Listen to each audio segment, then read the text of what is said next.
உதயநிதி ஸ்டாலின் அவர்களது மனைவி கிருத்திகா உதயநிதியை கைது செய்வதற்காக டெல்லி போதை தடுப்பு பிரிவு அதிகாரிகள், அமலாக்கத்துறை அதிகாரிகள், சிபிஐ துறை அதிகாரிகள் என்று அனைவரும் இன்று மாலைக்குள் சென்னை வருகை தர உள்ளதாக தகவல்களும் வெளியாகியிருக்கிறது.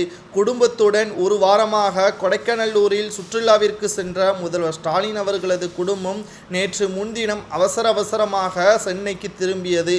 போதைப்பொருள் தடுப்பு பிரிவு அதிகாரிகள் பிரபல போதை மருந்து கடத்தல் மன்னன் ஜாபர் சாதிக் அவர்களை கைது செய்து விசாரணையை மேற்கொண்ட நிலையில் திடீர் திருப்பமாக அனைத்து உண்மைகளையும் வாக்குமூலமாக கொடுத்திருப்பதாக தகவல்களை நம்மால் பார்க்க முடிகிறது.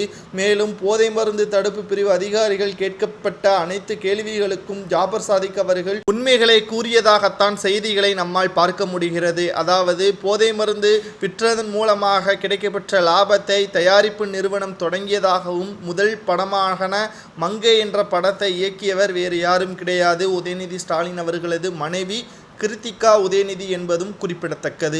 இந்த நிலையில்தான் இந்த படத்திற்கு எவ்வளவு சம்பளத்தை பெற்றார், நேரடியாக பெற்றாரா அல்லது மறைமுகமாக கருப்பு பணமாக பெற்றாரா என்ற அனைத்து விசாரணைகளையும் மேற்கொள்வதற்காக இன்று மாலைக்குள் உதயநிதி ஸ்டாலின் அவர்களது மனைவி கிருத்திகா உதயநிதியை கைது செய்வதற்கான, அதாவது விசாரணையின் அடிப்படையில் கைது நடவடிக்கை மேற்கொள்வதற்கான அனைத்து ஆவணங்களையும் தற்பொழுது சேகரித்துள்ளனர். இதன் மூலம் தற்பொழுது கோபாலபுர குடும்பம் அதிர்ச்சியடைந்துள்ளது. ஏற்கனவே பல விஷயங்களில் சிக்கி தவிக்கின்ற திமுக தற்பொழுது மிகப்பெரிய அளவில் பேசும் பொருளாக உதயநிதி ஸ்டாலின் அவர்களது மனைவி கிருத்திகா உதயநிதி கைது நடவடிக்கை மேற்கொள்ளப்பட்டால் நிச்சயமாக மிகப்பெரிய அளவில் பூகம்பமாக வெடிக்கும். காரணம், தமிழகத்தில் திமுக போதை மருந்துக்கு உடந்தையாக செயல்படுவதாக பல விமர்சனங்களும் முன்வைக்கப்பட்டு வருகிறது.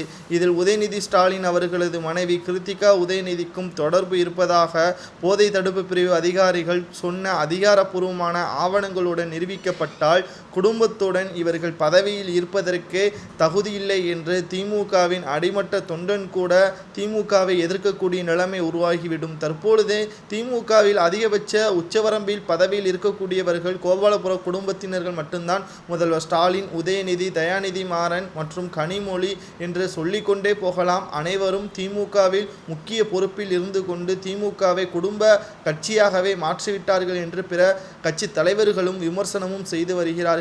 ஆனால் அடிமட்ட தொண்டனாகவே இருந்து வாழ்ந்து மறைந்து விடுகிறான் என்ற விமர்சனத்தையும் முன்வைத்து வருகிறார்கள். தற்பொழுது உதயநிதி ஸ்டாலின் அவர்களது மனைவி ஜாபர் சாதிக்கும் தொடர்பு இருந்தால் என்ன தண்டனை வழங்கலாம் என்பதை உங்களது கருத்துக்களை மறக்காம கமெண்ட் வாயிலாக கூறுங்கள்.